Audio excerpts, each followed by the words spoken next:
որ միջազգային ողջ հանրությունը տեսնում է Արցախը Ադրբեջանի կազմում, ես կարող եմ հանգիստ նայելով իր աչքերին ասել, որ ինքը ուղղակի ստում է։ Իր հերթական ամպագորգոր ստերից մեկն է, որ ինքը ուղղակի հերամցնում է մեր հասարակությանը, որովհետև Արցախի հարցը միջազգային հանրության համար փակ չէ։ Ղարաբաղի հիմնախնդիրը լուծված չէ։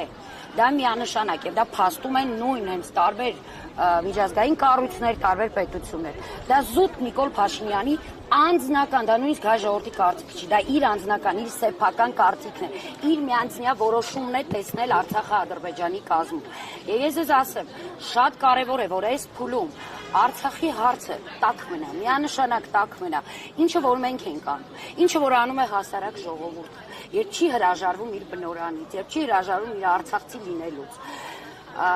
Մնացածը միանշանակ, հա, դուք ասում եք ինչ կարգավիճակով, դա բանակցային գործընթացի ժամանակ է որոշվելու։ Ես ցավոք սրտի բնական է եւ մենք բոլորս հույս չունենք, որ դա կարող է տեղի ունենալ այս իշխանությունների օրոք, բայց մենք ունենք առաքելություն։ Տակ պահել այդ հարցը այնքան, մինչ Հայաստանում չեն լինի նման իշխանություն։ Տիկին Հակոբյան այսօր 2015-19 Նիկոլ Փաշինյանը Արցախի հրապարակից բարձրաձայն Արցախը համարեց Հայաստանի կազմում,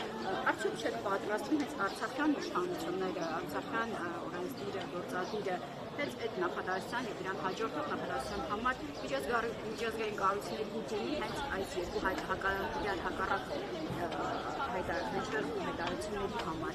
Այո, 2019-ի ամռաններ, ձայնեմ, 2019-ի ամռաններ, երբ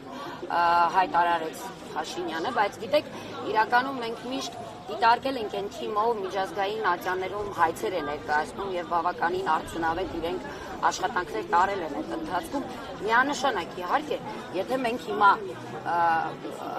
վերջնականապես, հա, տեսնենք այն իրավիճակը, որ անում է Հայաստանի իշխանությունը, այսինքն այլևս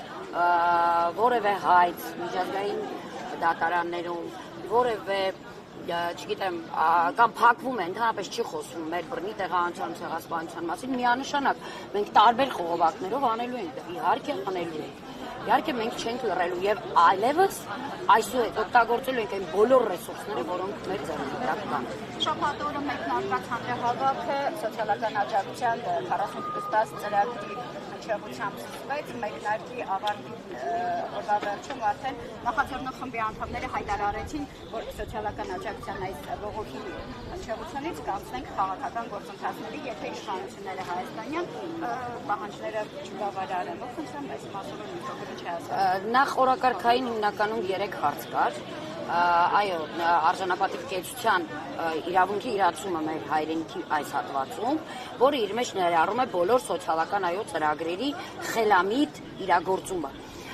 Հաջորդը, այդ ամենը մինչ մեր հավաքական վերադարձ, այսինքն հավաքական վերադարձի պահանջ ևս եւ մեր գերիների շուտապույտ վերադարձի ուղղությամբ տարվող աշխատանքներ, հիմնական պահանջները սրանք են եղել միանշանակ եւ խորհուրդը ժամանակ է տվել պատասխան ստանալու համար։ Իհարկե, մենք բոլորս ակնկալում ենք, կարող է լինել 2 պատասխան, կարող է լինել այո, ենթադրենք, հա, չենք բացառում։ Այոյի դեպքում բնական է արդեն այլ ուղղություն կունենանք եւ կարող է լինել ոչ։ Ոչի դեպքում բնական է այ ինչպես որ հայտարարել է խորհուրդը, կլինեն արդեն այլ մոտեցումներ, որը բնականաբար որի մասին մենք խոսենք հիմա դեռևս շուտ է, քանի դեռ պատասխան չենք ստացել։ Ես շնորհակալ եմ։